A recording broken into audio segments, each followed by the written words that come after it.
کے ساتھ پیش کی جاتی ہیں۔ الحمدللہ رب العالمین والصلاة والسلام علی سید المرسلین، اما بعد فاعوذ باللہ من الشیطان الرجیم، بسم اللہ الرحمن الرحیم۔ الصلاة والسلام علیک یا رسول اللہ وعلی آلک واصحابک یا حبیب اللہ۔ الصلاة والسلام علیک یا نبی اللہ وعلی آلک واصحابک یا نور اللہ۔ سرکار مدینہ راحت قلب و سینہ صلی اللہ تعالی علیہ وآلہ وسلم کا فرمان عالی شان ہے، جو میرے ساتھ محبت اور میری طرف شوق کی وجہ سے مجھ پر ہر صبح اور ہر شام 3 مرتبہ درود پڑھے گا، اللہ عز و جل اس کے اس صبح اور اس شام کے گناہ معاف فرما دے گا۔ صلو علی الحبیب صلی اللہ تعالی علی محمد صلی اللہ علیہ وسلم۔ تفسیر قرآن بسلسلہ تراویح رمضان میں حاضر ہیں۔ چھٹے دن کی تراویح میں قرآن پاک کے جن رکوع کی تلاوت کی جاتی ہے ان کا مختصر خلاصہ عرض کیا جائے گا۔ پہلا رکوع سورہ انعام کی پہلی آیت سے شروع ہوتا ہے۔ اللہ عز و جل ارشاد فرماتا ہے، بسم اللہ الرحمن الرحیم، الحمدللہ الذی خلق السماوات والارض وجعل الظلمات والنور ثم الذین کفروا بربہم یعدلون۔ تمام تعریفیں اللہ کے لیے ہیں جس نے آسمان اور زمین پیدا کیے اور اندھیروں اور نور کو پیدا کیا، پھر بھی کافر لوگ غیر اللہ کو اپنے رب کے برابر ٹھہراتے ہیں۔ پہلی آیت سے اللہ تعالیٰ کی حمد اور شان تخلیق کا بیان ہے۔ اس کے بعد اللہ تعالیٰ نے کفار مکہ کو تنبیہ فرمائی جو سرکار دو عالم صلی اللہ علیہ وآلہ وسلم پر ایمان لانے سے انکار کرتے تھے۔ انہیں ارشاد فرمایا کہ کیا یہ لوگ نہیں دیکھتے کہ ہم نے ان سے پہلے کتنی قوموں کو ہلاک کر دیا جنہیں ہم نے زمین میں ٹھکانہ عطا کیا تھا، انہیں زمین میں اتنی قدرت دی تھی کہ جتنی قدرت تمہیں عطا نہیں کی، اور ہم نے ان پر آسمان سے موسلادھار بارش بھیجی، زمین کے اندر ان کے لیے نہریں جاری کی، تو وہ مال و دولت، قوت و طاقت، اختیار و اقتدار میں ان سے بڑھ کر تھے، مگر جب اللہ عز و جل کی نافرمانی میں مبتلا ہوئے تو ہلاک اور تباہ و برباد ہو گئے۔ تو کفار مکہ نبی کریم صلی اللہ علیہ وآلہ وسلم کا انکار کر کے اپنی قوت کے بل پر اللہ کے عذاب سے بچ نہیں سکتے۔ ان کی نجات کا راستہ صرف یہی ہے کہ سرکار دو عالم صلی اللہ علیہ وآلہ وسلم کے دامن سے وابستہ ہو جائیں۔ اس کے بعد کفار کے مختلف مطالبات کا بیان کیا کہ کفار کبھی نبی کریم صلی اللہ علیہ وسلم سے کوئی مطالبہ کرتے، کبھی کوئی مطالبہ کرتے، کبھی کوئی مطالبہ کرتے۔ اللہ تعالیٰ نے ارشاد فرمایا کہ اگر ہم ان کے مطالبات کے مطابق کر بھی دیں تب بھی یہ ایمان لانے والے نہیں، بلکہ یہ ان مطالبات کے پورے ہونے کو جادو قرار دیں گے۔ جیسے کفار کا ایک مطالبہ تھا کہ آپ کے اوپر ایک لکھی لکھائی کتاب اترے، فرشتہ لے کر آئے، ہماری آنکھوں کے سامنے آئے اور لکھی لکھائی کتاب آئے۔ تو اللہ تعالیٰ نے فرمایا کہ اگر ہم کتاب میں لکھی ہوئی کتاب بھی ان پر نازل کر دیں اور یہ اس کو اپنے ہاتھوں سے چھو کر بھی دیکھ لیں کہ ہاں واقعتاً یہ کتاب ہے، تب بھی یہ کہیں گے لَقَالَ الَّذِينَ كَفَرُوا إِنْ هَذَا إِلَّا سِحْرٌ مُبِينٌ، تب بھی کفار کہہ دیں گے یہ تو کھلا جادو ہے، ہماری آنکھوں پہ جادو کر دیا۔ تو یہ جادو کا کرشمہ ہے، اللہ تعالیٰ کی طرف سے کتاب نازل نہیں ہوئی۔ تو جب کسی بھی صورت ایمان لانے والے یہ نہیں ہیں تو ان کے مطالبات کو پورا نہیں کیا جائے گا۔ اس کے بعد دوسرے رکوع میں اللہ تعالیٰ کی عظمت کا بیان ہے، اللہ تعالیٰ کی قدرت، اللہ تعالیٰ کی ملکیت کو بار بار بیان کیا گیا۔ ارشاد فرمایا قُلْ لِمَن مَّا فِي السَّمَاوَاتِ وَالْأَرْضِ قُلْ لِلَّهِ، تم فرماؤ کس کا ہے جو کچھ آسمانوں اور زمین میں ہے، پھر فرما دو اللہ ہی کا ہے، جو کچھ آسمانوں و زمین میں ہے سب اللہ ہی کا ہے۔ کتب علی نفسہ الرحمہ، اللہ نے اپنے ذمہ کرم پر رحمت لکھ دی ہے، وہ رحیم ہے، وہ کریم ہے، اس نے اپنے ذمہ کرم پر رحمت لکھ دی ہے۔ اس کے بعد نبی کریم صلی اللہ علیہ وآلہ وسلم سے ارشاد فرمایا گیا قل، تم فرماؤ اغیر اللہ اتخذ ولیا فاطر السماوات والارض وهو یطعم ولا یطعم، تم فرماؤ کیا کسی اور کو اس اللہ کے سوا معبود بنا لوں جو اللہ آسمانوں اور زمین کا پیدا فرمانے والا ہے، حالانکہ وہ سب کو کھلاتا ہے اور وہ خود کھانے سے پاک ہے، وہ محتاج نہیں، ساری کائنات اس کی محتاج، وہ کھانے سے پاک ہے اور ساری کائنات کو وہ کھلاتا ہے، تو جس کی اتنی عظیم قدرت ہے اور جو ہر عیب اور نقص سے پاک ہے، کیا اس کو چھوڑ کر میں کسی اور کو معبود بنا لوں؟ ایسا نہیں ہو سکتا۔ اس کے بعد ارشاد فرمایا وَهُوَ الْقَاهِرُ فَوْقَ عِبَادِهِ وَهُوَ الْحَكِيمُ الْخَبِيرُ، اور وہی اپنے بندوں پر غالب ہے اور وہی حکمت والا خبردار ہے۔ اس کے بعد تیسرے رکوع میں اللہ تبارک و تعالیٰ نے کفار کے دلوں پر پڑے ہوئے پردوں کا بیان فرمایا۔ ارشاد فرمایا وَمِنْهُمْ مَنْ يَسْتَمِعُ إِلَيْكَ وَجَعَلْنَا عَلَىٰ قُلُوبِهِمْ أَكِنَّةً أَن يَفْقَهُوهُ وَفِي آذَانِهِمْ وَقْرًا وَإِن يَرَوْا كُلَّ آيَةٍ لَا يُؤْمِنُوا بِهَا حَتَّى إِذَا جَاءُوكَ يُجَادِلُونَكَ يَقُولُ الَّذِينَ كَفَرُوا إِنْ هَٰذَا إِلَّا أَسَاطِيرُ الْأَوَّلِينَ، اور ان کافروں میں سے کوئی وہ ہے جو تمہاری طرف کان لگا کر سنتا ہے، اور ہم نے ان کے دلوں پر غلاف کر دیے کہ اس قرآن کو نہ سمجھیں، اور ان کے کانوں میں بوجھ ڈال دیے ہیں، اور اگر ساری نشانیاں بھی دیکھ لیں تو ان پر ایمان نہ لائیں گے، حتیٰ کہ جب تمہارے پاس تم سے جھگڑتے ہوئے آتے ہیں تو کافر کہتے یہ ہیں یہ تو پہلے لوگوں کی داستانیں ہیں، قرآن کا یہ کہہ کر ماننے سے انکار کر دیتے ہیں یہ تو پرانے لوگوں کی قصے کہانیاں ہیں، ہمارا ان سے کیا تعلق۔ تو فرمایا کہ یہ کہہ کر انکار کرنے والے اللہ تعالیٰ کے عذاب سے چھٹکارا نہیں پائیں گے۔ اس کے بعد چوتھے رکوع میں اللہ تبارک و تعالیٰ نے دنیاوی زندگی کی حقیقت کو بیان فرمایا۔ ارشاد فرمایا وَمَا الْحَيَاةُ الدُّنْيَا إِلَّا لَعِبٌ وَلَهْوٌ وَلَلدَّارُ الْآخِرَةُ خَيْرٌ لِلَّذِينَ يَتَّقُونَ أَفَلَا تَعْقِلُونَ، اور دنیا کی زندگی صرف کھیل کود ہے، اور بے شک آخرت والا گھر ڈرنے والوں کے لیے بہتر ہے، تو کیا تم سمجھتے نہیں؟ دنیا کی حقیقت کو کتنے جامع الفاظ کے اندر بیان فرما دیا کہ دنیا کی زندگی صرف کھیل کود ہے، اور بے شک آخرت کا گھر بہتر ہے اللہ سے ڈرنے والوں کے لیے، افلا تعقلون، تو کیا تم سمجھتے نہیں اس حقیقت کو جو اللہ نے بیان فرمائی۔ اس کے بعد پانچویں رکوع میں اللہ تبارک و تعالی نے کفار کے حوالے سے ایک طرز عمل کا بیان کیا۔ ارشاد یہ فرمایا، جس کا خلاصہ یہ ہے، ارشاد فرمایا کہ ہم نے اپنے رسول پچھلی امتوں کی طرف بھیجے، پھر ان لوگوں کو مختلف قسم کی آزمائشوں اور تکلیفوں میں مبتلا کیا۔ مقصد کیا تھا؟ لعلہم یتضرعون، تاکہ وہ کسی طرح گڑ گڑائیں، مصیبتیں آنے پر، تکلیف آنے پر، پریشانیاں آنے پر وہ گڑ گڑائیں اور ایمان قبول کریں۔ لیکن اللہ تبارک و تعالیٰ فرماتا ہے فَلَوْلَا إِذْ جَاءَهُمْ بَأْسُنَا تَضَرَّعُوا، تو کیوں ایسا نہ ہوا کہ جب ان پر ہمارا عذاب آیا تو گڑ گڑاتے؟ کیوں ایسا نہ ہوا؟ وَلَكِنْ قَسَدْ قُلُوبُهُمْ وَزَيَّنَ لَهُمُ الشَّيْطَانُ مَا كَانُوا يَعْمَلُونَ، لیکن ان کے تو دل سخت ہو گئے تھے اور شیطان نے ان کے اعمال ان کے لیے آراستہ کر دیے تھے، ان کو ان کے اپنے عمل، اپنی بت پرستی، اپنا شرک، اپنا نبی کا انکار کرنا، اپنے دین سے پھرنا، یہ شیطان نے ان کے لیے مزین کر دیا اور ان کے دل سخت ہو گئے، جس کے نتیجے میں عذاب کے آثار ظاہر ہونے پر بھی یا اللہ تعالیٰ کی طرف سے سختیاں آنے پر بھی وہ تسلیم کرنے کی طرف نہ آئے۔ پھر اللہ تبارک و تعالیٰ نے کیا کیا کہ جب وہ سختیوں کے باوجود بھی ایمان نہ لائے تو اللہ تعالیٰ نے ان پر ہر شے کے دروازے کھول دیے، نعمتوں کے دروازے، پھلوں کے دروازے، مال و دولت کے دروازے، راحت، آرام، سکون کے دروازے کھول دیے۔ جب وہ ان نعمتوں میں، ان آسانیوں اور آسائشوں کے اندر مست ہو کر اللہ تعالیٰ سے بالکل غافل ہو گئے تو فرمایا اخذناہم بغتۃ فاذا ہم مبلسون، تو ہم نے ان کو اچانک پکڑ لیا تو جبھی وہ مایوس بیٹھے ہوئے تھے۔ تو اللہ تبارک و تعالیٰ کی طرف سے نعمتوں کی فراوانی، مال و دولت کی کثرت،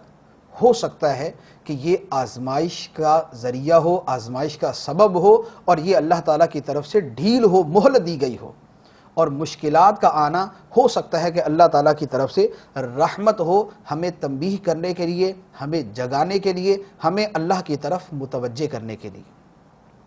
اس کے بعد چھٹے رکوع میں اللہ تبارک و تعالی نے صحابہ کرام کے اخلاص کو بیان فرمایا کہ صحابہ کرام مخلص ہیں، اللہ سے سچی محبت کرنے والے، اللہ کی رضا کے خاطر حضور کی بارگاہ میں آنے والے ہیں۔ اللہ تعالیٰ نے ارشاد فرمایا وَلَا تَطْرُدِ الَّذِينَ يَدْعُونَ رَبَّهُمْ بِالْغَدَاةِ وَالْعَشِيِّ يُرِيدُونَ وَجْهَهُ مَا عَلَيْكَ مِنْ حِسَابِهِمْ مِنْ شَيْءٍ وَمَا مِنْ حِسَابِكَ عَلَيْهِمْ مِنْ شَيْءٍ فَتَطْرُدَهُمْ فَتَكُونَ مِنَ الظَّالِمِينَ۔ اے محبوب، اور ان لوگوں کو اپنے سے دور نہ کرو جو صبح و شام اپنے رب کو اس کی رضا چاہتے ہوئے پکارتے ہیں۔ مشرکین مکہ نے کہا تھا نبی کریم صلی اللہ علیہ وسلم سے، جو امراء مکہ تھے، امیر سردار تھے، انہوں نے کہا تھا کہ اے محمد صلی اللہ علیہ وسلم، یہ جو آپ کے پاس غریب غربا بیٹھے ہوتے نا، ان کو اپنے پاس سے ہٹا دے، تب ہم آپ کے پاس بیٹھیں گے۔ اللہ تبارک و تعالیٰ نے سرکار دو عالم صلی اللہ علیہ وآلہ وسلم سے ارشاد فرمایا کہ اے محبوب، یہ لوگ جو صبح و شام اپنے رب کو پکارنے والے، اللہ کی رضا چاہنے والے ہیں، آپ ان کو اپنے آپ سے دور نہ کیجیے گا۔ یہ صحابہ کی عظمت، رضا الہی کی خاطر ان کے کام کرنے کا بیان اور ان کے اخلاص کی گواہی ہے، جو رب العالمین خود ارشاد فرما رہا ہے۔ اس کے بعد 7ویں آیت میں اللہ تعالیٰ کے علم وسیع کا بیان ہے۔ ارشاد فرمایا وَعِندَهُ مَفَاتِحُ الْغَيْبِ لَا يَعْلَمُهَا إِلَّا هُوَ وَيَعْلَمُ مَا فِي الْبَرِّ وَالْبَحْرِ وَمَا تَسْقُطُ مِنْ وَرَقَةٍ إِلَّا يَعْلَمُهَا وَلَا حَبَّةٍ فِي ظُلُمَاتِ الْأَرْضِ وَلَا رَطْبٍ وَلَا يَابِسٍ إِلَّا فِي كِتَابٍ مُبِينٍ۔ اور غیب کی کنجیاں اسی کے پاس ہیں، ان کو صرف وہی جانتا ہے، اور جو کچھ خشکی اور تری میں ہے وہ سب جانتا ہے، اور کوئی پتا نہیں گرتا اور نہ ہی زمین کی تاریکیوں میں کوئی دانہ ہے مگر وہ ان سب کو جانتا ہے، اور کوئی تر چیز نہیں اور نہ ہی خشک چیز مگر وہ ایک روشن کتاب میں لکھی ہوئی ہے۔ اللہ تعالیٰ کا علم وسیع کہ اللہ تعالیٰ کائنات کے ذرے ذرے کو جانتا ہے، ازل و ابد کا علم اللہ عز و جل کو ہے۔ اور اس کے ساتھ یہ ارشاد فرمایا کہ کتاب مبین، لوح محفوظ میں ہر خشک و تر کا بیان ہے۔ اور ایک تفسیر کے مطابق کتاب مبین سے مراد قرآن پاک، تو قرآن پاک میں ہر خشک و تر کا بیان ہے۔ سرکار دو عالم صلی اللہ علیہ وسلم کو قرآن عطا کیا گیا، قرآن کا علم عطا کیا گیا، تو سرکار دو عالم صلی اللہ علیہ وآلہ وسلم کو قرآن کے ذریعے ہر خشک و تر کا علم ہے۔ اس کے بعد 8ویں آیت میں اللہ تبارک و تعالیٰ کی قدرت اور اللہ تعالیٰ ہی مشکلات سے نجات دینے والا ہے، اس کا بیان کیا۔ ارشاد فرمایا وَهُوَ الْقَاهِرُ فَوْقَ عِبَادِهِ، اور وہی اپنے بندوں پر غالب ہے، وہ تم پر نگہبان بھیجتا ہے، یہاں تک کہ جب تم میں سے کسی کو موت آتی ہے تو ہمارے فرشتے اس کی روح قبض کرتے ہیں اور وہ کوئی کوتاہی نہیں کرتے۔ اس کے بعد فرمایا کہ اے محبوب تم فرماؤ وہ کون ہے جو تمہیں خشکی اور سمندر کی ہولناکیوں اور شدتوں سے نجات دیتا ہے، تم اسے گڑ گڑا کر اور پوشیدہ طور پر پکارتے ہو، اور تم کہتے ہو کہ اگر وہ ہمیں اس سے نجات دے دے تو ہم ضرور شکر گزاروں میں سے ہو جائیں گے۔ پھر فرمایا تم فرماؤ کہ تمہیں ان ہولناکیوں سے اور ہر بے چینی سے اللہ نجات دیتا ہے، سمندر کی ہولناکیوں سے اور ہر بے چینی سے اللہ نجات دیتا ہے۔ اس کے بعد فرمایا کہ تم فرماؤ وہی ہے، وہی اس پر قادر ہے کہ تم پر تمہارے اوپر سے تمہارے قدموں کے نیچے سے عذاب بھیج دے، یا مختلف گروہ بنا کر تمہیں آپس میں لڑا دے، یا تمہارے ایک کو دوسرے کی لڑائی کا مزہ چکھا دے۔ اللہ تبارک و تعالی ہر شے پر قادر ہے۔ اس کے بعد اللہ تبارک و تعالی نے برے لوگوں کی صحبت میں بیٹھنے سے منع فرمایا، خواہ وہ کافر ہو، بد مذہب ہو یا بد اعمالیاں کرنے والا ہو، ان کی صحبت میں بیٹھنے سے منع فرمایا، اور ارشاد فرمایا کہ اگر بھول کر بیٹھ جاؤ، اگر اللہ سے غافل لوگوں کی صحبت میں، اللہ سے غافل لوگوں کے پاس اگر بھول کر بیٹھ جاؤ تو جب یاد آئے تو اٹھ جاؤ، ان کے پاس بیٹھنے کی اجازت نہیں۔ ارشاد فرمایا وَإِذَا رَأَيْتَ الَّذِينَ يَخُوضُونَ فِي آيَاتِنَا فَأَعْرِضْ عَنْهُمْ حَتَّى يَخُوضُوا فِي حَدِيثٍ غَيْرِهِ وَإِمَّا يُنْسِيَنَّكَ الشَّيْطَانُ فَلَا تَقْعُدْ بَعْدَ الذِّكْرَىٰ مَعَ الْقَوْمِ الظَّالِمِينَ، اور اے سننے والے جب تو انہیں دیکھے جو ہماری آیتوں میں بیہودہ گفتگو کرتے ہیں تو ان سے منہ پھیر لے جب تک وہ کسی اور بات میں مشغول نہ ہو جائیں، اور اگر شیطان تمہیں بھلا دے تو یاد آنے کے بعد ظالموں کے پاس نہ بیٹھ۔ اس کے بعد 9ویں آیت میں اللہ تبارک و تعالی نے حضرت ابراہیم علیہ السلام کا طویل قصہ بیان فرمایا۔ سب سے پہلے تو یہ کہ آپ نے اپنے چچا آزر سے فرمایا کہ تم کیا بتوں کو معبود بناتے ہو؟ میں تو تمہیں اور تمہاری قوم کو گمراہ سمجھتا ہوں کہ تم سری گمراہی میں پڑے ہوئے ہو کہ اللہ کے علاوہ ان بتوں کی پوجا کرتے ہو۔ پھر حضرت ابراہیم علیہ السلام کی معراج کا تذکرہ ہے۔ اللہ تعالیٰ فرماتا ہے وَكَذَلِكَ نُرِي إِبْرَاهِيمَ مَلَكُوتَ السَّمَاوَاتِ وَالْأَرْضِ، اور اسی طرح ہم نے ابراہیم کو آسمانوں اور زمین کی عظیم سلطنت دکھائی۔ پھر اس کے بعد ابراہیم علیہ السلام نے اپنی قوم کو سمجھانے کا ایک خاص انداز اختیار فرمایا تھا، اللہ تعالیٰ نے اس کو بیان کیا۔ وہ انداز کیا تھا کہ رات کے وقت آسمان پر ستارہ نمودار ہوا۔ آپ کی قوم چونکہ ستاروں کی پوجا بھی کرتی تھی، چاند کی پوجا بھی کرتی تھی، سورج کی پوجا بھی کرتی تھی۔ جب ستارہ نکلا تو آپ نے فرمایا کہ کیا اس کو میرا رب کہتے ہو؟ جب وہ ستارہ چھپ گیا تو آپ نے فرمایا کہ میں چھپ جانے والوں کو پسند نہیں کرتا۔ پھر اس کے بعد چاند نکل آیا۔ جب چاند نکلا تو فرمایا کہ کیا اسے میرا رب کہتے ہو؟ پھر جب چاند بھی چھپ گیا تو فرمایا کہ اگر میرا رب مجھے ہدایت نہ دیتا تو میں بھی گمراہ ہو جاتا۔ پھر اس کے بعد دن کا وقت آیا، سورج نکل آیا، سورج چمکتا ہوا نکلا، فرمایا کہ اس کو میرا رب کہتے ہو؟ یہ تو سب سے بڑا ہے۔ پھر جب سورج بھی ڈوب گیا تو فرمایا کہ میں بیزار ہوں اس سے اے لوگو جو تم شرک کرتے ہو۔ تو یہ حضرت ابراہیم علیہ السلام نے ایک خاص انداز میں ایک خاص دلیل کے ساتھ اپنی قوم کو سمجھایا اور اعلان فرما دیا انی وجہت وجہی للذی فطر السماوات والارض حنیفا وما انا من المشرکین، میں نے ہر باطل سے جدا ہو کر اپنا منہ اس کی طرف کیا جس نے آسمان اور زمین بنائے، اور میں مشرکوں میں سے نہیں ہوں۔ تو اللہ تعالیٰ نے فرمایا کہ ابراہیم علیہ السلام نے اپنی قوم کو اس انداز میں سمجھایا۔ اس کے بعد 10ویں رکوع میں اللہ تبارک و تعالیٰ نے مسلسل انبیاء کا تذکرہ فرمایا۔ سب سے پہلے تو فرمایا کہ یہ ہماری دلیلیں ہیں جو ہم نے ابراہیم کو اس کی قوم کے مقابلے میں عطا فرمائیں، اور ہم جس کے چاہتے ہیں درجات بلند کر دیتے ہیں۔ انبیاء کے درجات سب سے بلند، اللہ تعالیٰ ان کے درجات بلند فرماتا ہے۔ اس کے بعد انبیاء کا تسلسل سے تذکرہ آ رہا ہے۔ چنانچہ فرمایا کہ ابراہیم کو ہم نے اسحاق اور یعقوب دیے، سب کو ہم نے ہدایت دی۔ اس سے پہلے ہم نے نوح کو ہدایت دی۔ ابراہیم کی اولاد سے ہم نے داؤد، سلیمان، ایوب، یوسف، موسیٰ، ہارون، ان سب کو ہدایت دی، اور ہم اسی طرح نیک لوگوں کو بدلہ دیتے ہیں۔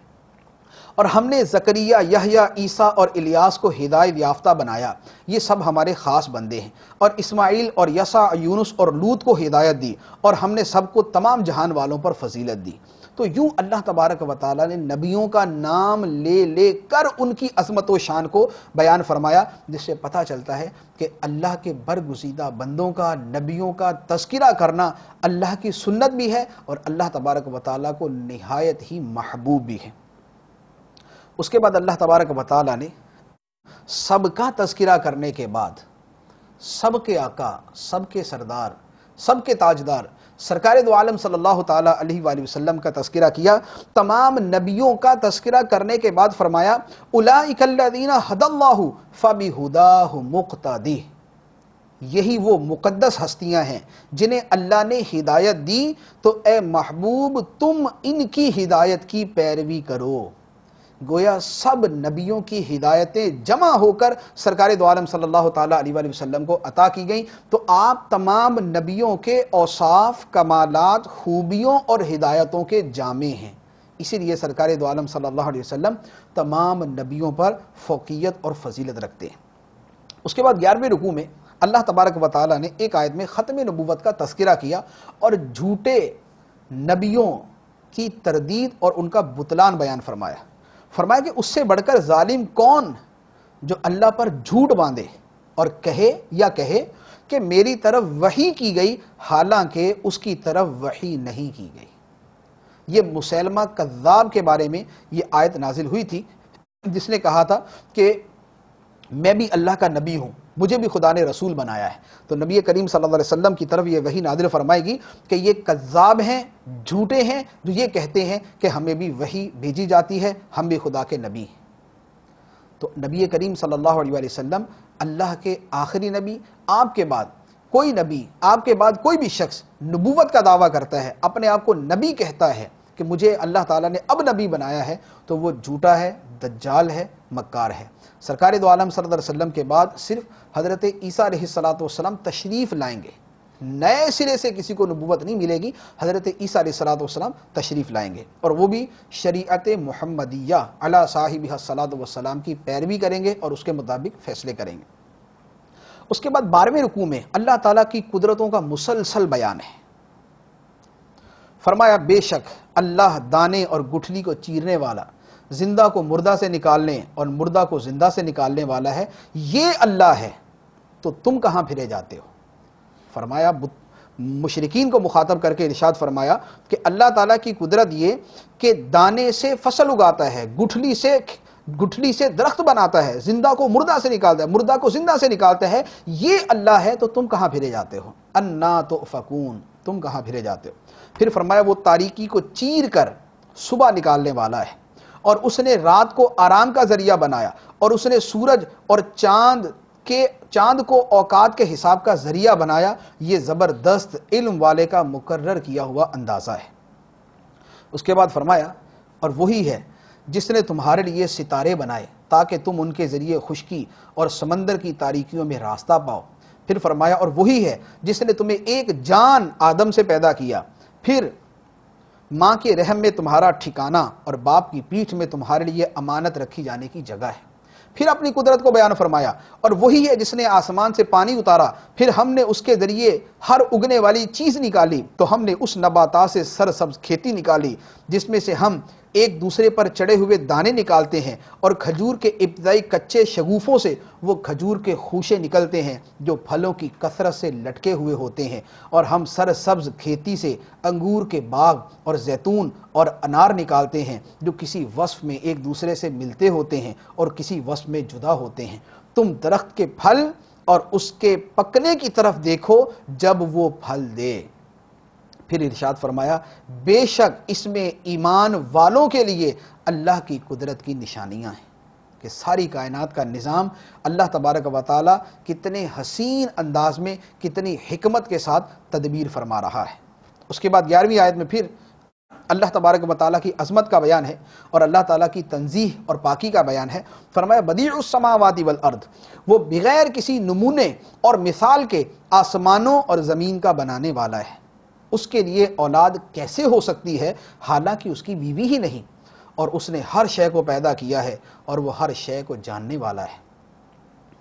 پھر فرمایا کہ یہ اللہ تمہارا رب ہے، یہ اللہ تمہارا رب ہے جس کے یہ اوصاف ہیں، یہ اللہ تمہارا رب ہے، اس کے سوا کوئی عبادت کے لائق نہیں، ہر شے کا خالق ہے، ہر شے کو پیدا کرنے والا ہے، فاعبدوہ، تو اس کی عبادت کرو، جس کی یہ شان، جس کی یہ عظمت، جس کی یہ قدرت، جو ایسا خالق ہے اس کی عبادت کرو۔ فرمایا کہ آنکھیں اس کا احاطہ نہیں کر سکتی اور وہ تمام آنکھوں کا احاطہ کیے ہوئے ہے، اور وہی ہر باریک چیز کو دیکھنے والا بڑا خبردار ہے۔ اس کے بعد 14ویں رکوع میں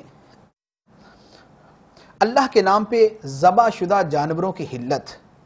اور غیر اللہ کے نام پہ ذبح کیے جانے والے جانوروں کی حرمت کا بیان کیا کہ جس جانور کو اللہ کے نام پہ ذبح کیا جائے، حلال جانور کو، وہ حلال، اور جس کو بتوں کے نام پہ ذبح کیا جائے وہ حرام، اور جس جانور کے ذبح پر قصدن اللہ کا نام چھوڑ دیا جائے وہ جانور بھی حرام ہے۔ اس کے بعد اللہ تبارک و تعالیٰ نے گناہوں سے بچنے کا حکم ارشاد فرمایا وَذَرُوا ظَاهِرَ الْإِثْمِ وَبَاطِنَهُ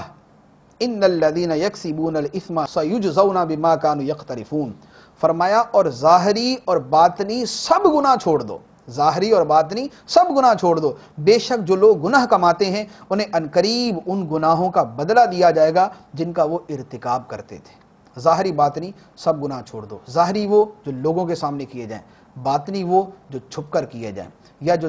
جسمانی اعضاء سے کیے جائیں وہ ظاہری گناہ، اور جو دل کے گناہ ہیں حسد، بغض، تکبر، کینہ، یہ باطنی گناہ، تو سب گناہوں کو چھوڑنے کا حکم دیا۔ اس کے بعد 15ویں رکوع میں اللہ تبارک و تعالیٰ نے متعدد چیزیں بیان فرمائی۔ پہلے تو یہ فرمایا کہ مسلمان اور کافر برابر نہیں، مسلمان ایسا کہ جیسے نور اور روشنی میں ہے، اور کافر ایسے کہ جیسے تاریکی اور اندھیرے میں ہے۔ اس کے بعد فرمایا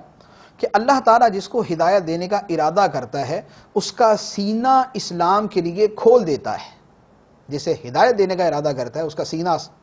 اسلام کے لیے کھول دیتا ہے، اور جس کو گمراہ کرنا چاہتا ہے اس کا سینہ تنگ کر دیتا ہے، اتنا تنگ کر دیتا ہے کہ اسے اسلام قبول کرنا یوں لگتا ہے جیسے وہ آسمان پہ چڑھ رہا ہو۔ تو جیسے بلندی پہ چڑھتے آدمی کی جان نکلتی، ہانپتا کانپتا، اور آسمان پہ چڑھنے کا تو یوں سوال ہی پیدا نہیں ہوتا۔ تو فرمایا کہ جس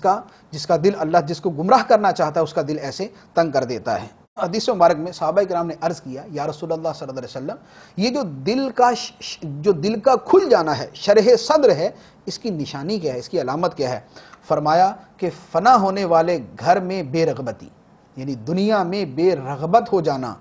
اور باقی رہنے والے گھر کی طرف دل کا مائل ہو جانا، آخرت کی محبت بڑھ جانا اور دنیا سے بے رغبتی کا بڑھ جانا، یہ دل کے کھل جانے کی علامت ہے، یہ شرح صدر کی علامت ہے۔ اللہ تعالی ہمیں شرح صدر عطا فرمائے۔ 16ویں رکوع میں اللہ تبارک و تعالی نے مشرکین کی مختلف بدعتوں کا بیان کیا کہ مشرکین اپنی مرضی سے حلال و حرام مقرر کرتے تھے، یہ جانور حلال، یہ حرام، اچھا پھر یہ حرام ہے تو یہ مردوں کے لیے حلال، عورتوں کے لیے حرام، یہ پجاریوں کے لیے حلال اور غیر پجاریوں کے لیے حرام۔ تو یہ جو انہوں نے اپنی طرف سے پیمانے مقرر کیے تھے، اللہ تبارک و تعالیٰ نے اس کا رد کیا اور فرمایا کہ یہ ان کے سارے پیمانے یہ سراسر جھوٹ اور اللہ تبارک و تعالیٰ پر بہتان باندھنے کے برابر ہے، کہ جس شے کو اللہ نے حرام نہیں کیا اسے اپنی مرضی سے یہ حرام قرار دیتے ہیں۔ تو پتہ چلا کہ جو شے حلال ہو، جائز ہو، اسے اپنی طرف سے حرام کہہ دینا یہ بہت بڑی جرأت ہے اور اللہ تبارک و تعالیٰ پر بہتان باندھنے کے برابر ہے۔ اس کے بعد 17ویں رکوع میں اللہ تبارک و تعالیٰ نے دوبارہ اپنی تخلیق کا بیان فرمایا، جیسے پیچھے اللہ تعالیٰ کی قدرت اور تخلیق کا بیان گزرا، یہاں پر بھی وہی فرمایا کہ وہی ہے جس نے کچھ باغات زمین پر پھیلے ہوئے اور کچھ نہ پھیلے ہوئے اور کھجور اور کھیتی کو پیدا کیا جن کے کھانے مختلف ہیں، اور زیتون اور انار کو پیدا کیا، یہ سب کسی وصف میں آپس میں ملتے ہیں اور کسی میں نہیں ملتے، جب وہ درخت پھل لائے تو اس کے پھل سے کھاؤ اور اس کی کٹائی کے دن اس کا حق یعنی زکوٰۃ دو، اور فضول خرچی نہ کرو، بے شک وہ فضول خرچی کرنے والوں کو پسند نہیں کرتا۔ اسراف نہ کرو، اللہ تعالیٰ اسراف کرنے والوں کو پسند نہیں کرتا۔ اسراف کیا ہے؟ جہاں شریعت نے خرچ کرنے سے منع کیا ہے وہاں خرچ کرنا، گناہ کے کام میں خرچ کرنا، خواہ وہ 1 درہم ہو، 1 روپیہ ہو، گناہ کے کام میں خرچ کیا وہ اسراف ہے۔ اور اگر اللہ کی راہ میں خرچ کیا، نیکی کے کام پہ خرچ کیا تو وہ 1 روپیہ نہیں، اگر وہ 1 ارب روپیہ بھی ہو تو وہ بھی اسراف نہیں بلکہ اللہ تعالیٰ کی بارگاہ میں پسندیدہ اور مقبول ہے۔ اس کے بعد دوسری بات ارشاد فرمائی، وَلَا تَتَّبِعُوا خُطُوَاتِ الشَّيْطَانِ، شیطان کے نقش قدم پر نہ چلو، بے شک وہ تمہارا کھلا دشمن ہے۔ اس کے بعد 18ویں رکوع میں اللہ تعالیٰ نے چند حرام چیزوں کا بیان فرمایا کہ اے محبوب تم فرماؤ کہ جو میری طرف وحی کی جاتی ہے اس میں میں کسی شے کو کھانے والے پر حرام نہیں پاتا مگر مردار، بہنے والا خون، خنزیر کا گوشت کہ وہ ناپاک ہے، اور وہ جانور کہ جس کو غیر اللہ کے نام پہ ذبح کیا گیا، وہ جانور کہ جس کے ذبح کے وقت غیر اللہ کا نام لیا گیا ہو، یہ جانور اور یہ کھانے حرام سوائے انتہائی حالت مجبوری کے، حالت اضطرار کے۔ پھر یہودیوں پر مختلف جانوروں کی مختلف چربیاں بھی حرام تھی، اس کا بیان کیا۔ اس کے بعد اللہ تبارک و تعالیٰ نے چند نہایت ہی اہم احکام بیان فرمائے۔ یہ احکام اللہ تعالیٰ نے تورات شریف میں بھی بیان فرمائے اور یہ احکام قرآن کے اندر بھی بیان فرمائے۔ وہ کیا فرمایا؟ قل تعالوا اتل ما حرم ربکم علیکم الا تشرکوا به شیئا وبالوالدین احسانا ولا تقتلوا اولادکم من املاق نحن نرزقکم وإیاہم ولا تقربوا الفواحش ما ظهر منها وما بطن ولا تقتلوا النفس التي حرم الله الا بالحق ذلكم وصاكم به لعلكم تعقلون ولا تقربوا مال اليتيم الا بالتي هي احسن حتى يبلغ اشده واوفوا الكيل والميزان بالقسط لا نكلف نفسا الا وسعها واذا قلتم فاعدلوا ولو كان ذا قربى وبعهد الله اوفوا ذلكم وصاكم به لعلكم تذكرون۔ ارشاد فرمایا اے محبوب تم فرماؤ، آؤ میں تمہیں پڑھ کر سناؤں جو تم پر تمہارے رب نے حرام کیا، وہ یہ کہ اس کے ساتھ کسی کو شریک نہ ٹھہراؤ، اور ماں باپ کے ساتھ بھلائی کرو، اور مفلسی کے باعث اپنی اولاد کو قتل نہ کرو، ہم تمہیں اور انہیں سب کو رزق دیں گے، اور ظاہری باطنی بے حیائیوں کے پاس نہ جاؤ، اور جس جان کے قتل کو اللہ نے حرام کیا ہے اسے ناحق نہ مارو، اللہ نے تمہیں یہ حکم فرمایا تاکہ تم سمجھ جاؤ، اور یتیموں کے مال کے پاس نہ جاؤ مگر بہت اچھے طریقے سے حتیٰ کہ وہ اپنی جوانی کی عمر کو پہنچ جائے، اور ناپ اور تول انصاف کے ساتھ پورا کرو، ہم کسی جان پر اس کی طاقت کے برابر ہی بوجھ ڈالتے ہیں، اور جب بات کرو تو عدل کرو اگرچہ تمہاری رشتہ دار کا معاملہ ہو، اور اللہ ہی کا عہد پورا کرو۔ ان سب کے بعد ارشاد فرمایا کہ یہ میرا سیدھا راستہ ہے تو اس پر چلو، یہ میرا سیدھا راستہ ہے تو اس پر چلو، اور دوسری راہوں پر نہ چلو ورنہ تم اللہ کے راستے سے ہٹ جاؤ گے، اللہ کے راستے پہ چلو اور راہ پہ نہ چلو ورنہ اللہ کے راستے سے ہٹ جاؤ گے۔ تو یہ چند اہم احکام ہیں جو اس رکوع کے اندر بیان فرمائے۔ شرک کرنا، کفر اور شرک، والدین کے ساتھ حسن سلوک کرو، اولاد کو قتل نہ کرو، ظاہری باطنی بے حیائیاں چھوڑ دو، انسانی جان کو قتل نہ کرو، یتیم کا مال نہ کھاؤ، اور ناپ تول اچھے طریقے سے کرو، حق بات کہو اگرچہ تمہارے رشتہ دار کے خلاف ہو، اور اللہ سے کیے ہوئے تمام وعدوں کو پورا کرو۔ اس کے بعد 19واں رکوع شروع ہوتا ہے۔ اللہ تبارک و تعالیٰ نے 19ویں رکوع کے اندر قرآن کی عظمت بیان فرمائی، ارشاد فرمایا وَهَذَا كِتَابٌ أَنزَلْنَاهُ مُبَارَكٌ فَاتَّبِعُوهُ وَاتَّقُوا لَعَلَّكُمْ تُرْحَمُونَ، اور یہ قرآن کتاب ہے جسے ہم نے نازل کیا ہے، بڑی برکت والا ہے، یہ قرآن کتاب ہے جسے ہم نے نازل کیا ہے، بڑی برکت والا ہے، تو تم اس کی پیروی کرو اور پرہیزگار بنو تاکہ تم پہ رحم کیا جائے۔ قرآن برکت والی کتاب ہے، اس کی پیروی کرو تاکہ تم پر رحم کیا جائے۔ اس کے بعد کفار پر اتمام حجت فرمائی، اور اس کے بعد قرآن پاک کی مشہور آیت ارشاد فرمایا من جاء بالحسنۃ فلہ عشر امثالھا ومن جاء بالسیئۃ فلا یجزى الا مثلها وهم لا یظلمون، جو ایک نیکی لائے اس کے لیے اس جیسی 10 نیکیاں ہیں، اور جو کوئی برائی لائے تو اسے صرف اتنا ہی بدلہ دیا جائے گا اور ان پر ظلم نہیں کیا جائے گا۔ ایک نیکی کرے گا تو 10 گنا بدلہ ملے گا، اور ایک گناہ کرے گا تو اللہ تعالیٰ ایک ہی گناہ کا بدلہ دے گا۔ نیکیوں پر اس کا فضل ہے اور گناہوں میں اس کا عدل ہے۔ اس کے بعد مسلمان کی زندگی کا خلاصہ کلام عرض کیا، قل ان صلاتی و نسکی و محیای و مماتی للہ رب العالمین، اے محبوب تم فرماؤ بے شک میری نماز اور میری قربانیاں اور میرا جینا اور میرا مرنا سب اللہ کے لیے ہے جو سارے جہانوں کو پالنے والا ہے۔ یہ مسلمان کی زندگی کا خلاصہ ہے کہ اس کا جینا، اس کا مرنا، اس کی عبادت، اس کی زندگی، اس کے تمام کام اللہ کے لیے ہو جائیں جو تمام جہانوں کا پالنے والا ہے۔ اللہ تبارک و تعالی ہمیں اپنے محبوب کریم صلی اللہ علیہ وآلہ وسلم کا سچا پیروکار بنائے، اس آیت مبارکہ کا مصداق بنائے، آمین بجاہ النبی الامین صلی اللہ تعالی علیہ وسلم۔